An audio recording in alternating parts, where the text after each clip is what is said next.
Yeah, and I did refer to the, I suppose, the backfire issue, and it was more in relation to innovation theatre, or what we call innovation theatre.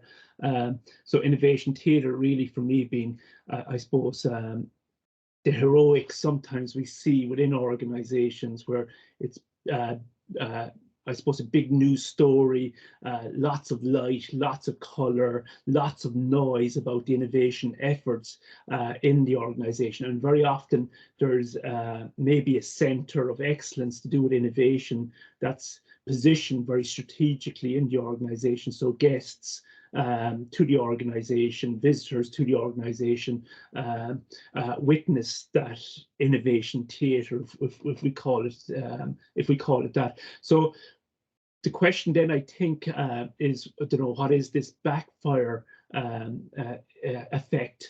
And really, a backfire happens when the awareness of something outstrips the level of adoption of it. So in other words, if there's a high degree of awareness of maybe an impending innovation, but people see a very low or a lower level of adoption than would be suggested by that level of awareness, then they too are more likely to wait, delay, postpone adoption because they think others are delaying it. So therefore they will as well. So this backfire, when we over promote something and it doesn't match the reality of it, causes this backfire, which in turn causes a backlash where, let's say, outsiders looking in say, well, this mustn't be adopted to the level that's expected. There may be issues with it. So therefore, I too, my organization too, won't adopt it. And sometimes the likes of Google Glass is held up as an example of that effect, where I suppose the media attention just didn't reflect the reality of the level of adoption, etc. So I can see here Anne-Marie asking, well, what can we do about, I suppose, these innovation issues, these failures?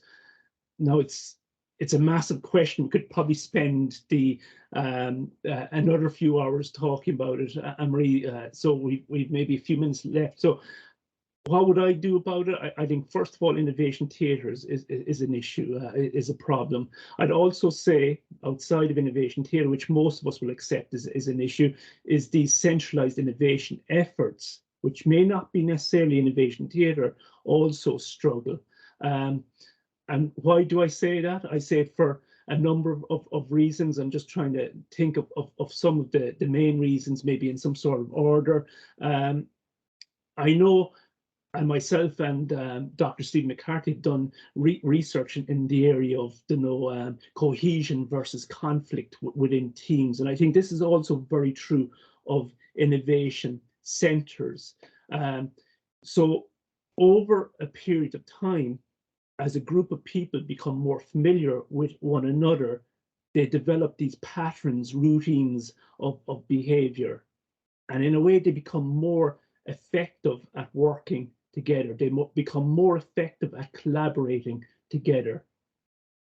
But unfortunately, over time, they're also now less likely to generate new ideas. They become so comfortable in the routine of working in a certain way, they're less likely now to generate more novel, more creative ideas. And this is the big issue for a lot of innovation centres, that at the start there's this real a flurry of maybe successful activity, or what's seen as successful activity, but over time it starts to wane. And the issue with that is the team is becoming more effective in working together, but as we become more effective in working together, very often we also become less creative.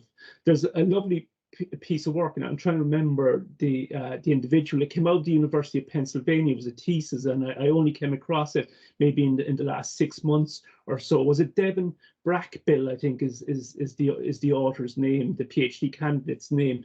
But what they found was that the more effective we become at collaborating, and the more effective the platforms are for collaborating, the less likely we are to generate novelty. So no, in other words, sometimes when we really work at collaborating together better by using platforms, etc., we're less likely to develop new ideas. So I think there's a lot of sort of research that points at this issue. As I said myself, Dr. Steve McCarthy's research definitely points at it. The likes of Devin Brackbill, others also point at it. So what's the solution to that? We know, again, the solution to this is by literally bringing in new ideas, new knowledge constantly into the equation. So this means that, let's say, if it is an innovation center, then you'll be constantly replacing and sometimes we're using bring the joker in a new challenging knowledge constantly into the equation. But unfortunately, that isn't the way we generally hire. When we hire, we generally hire for people that fit with a culture, not that enhance a culture or change a culture. So again, it's an issue that it isn't just about hiring either, because we generally hire people that will fit into the status quo, that very often bring knowledge that's already within the center to the center.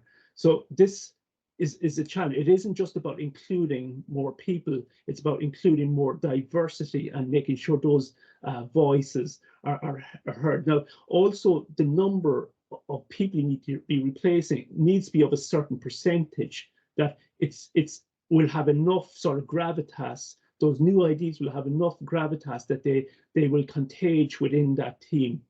It's a major challenge, because some would say, well, that would mean that we'd have to be changing, bringing in new ideas constantly, and that would mean a fairly sizable change to the resources, the human resources within that innovation center constantly. I think, for me, a far more effective way is this idea of open networks, and specifically open clustered networks. So the innovation center shouldn't really be the source of ideas or necessarily the decider of which ideas should go forward or not. I think as innovation centers, we need to become more like facilitators of innovation within the organization, not the source of innovation within the organization. The facilitators, we need to be the facilitators of innovation within organizations, where we reach out to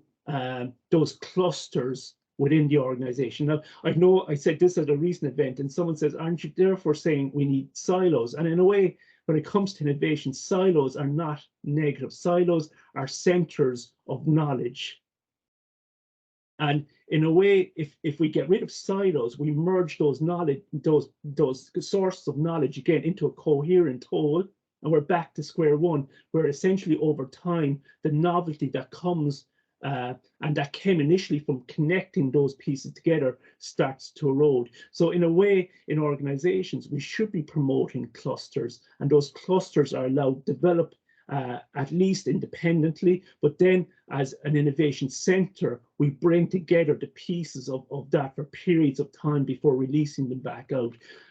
So the big issue with open network clusters is if you close the network, you lose the advantage of novelty. So we should be constantly facilitating ideas from different clusters, bringing them together for periods of time, and then allowing them to develop again in their areas of expertise, bringing new ideas into their clusters and through those clusters into the organization.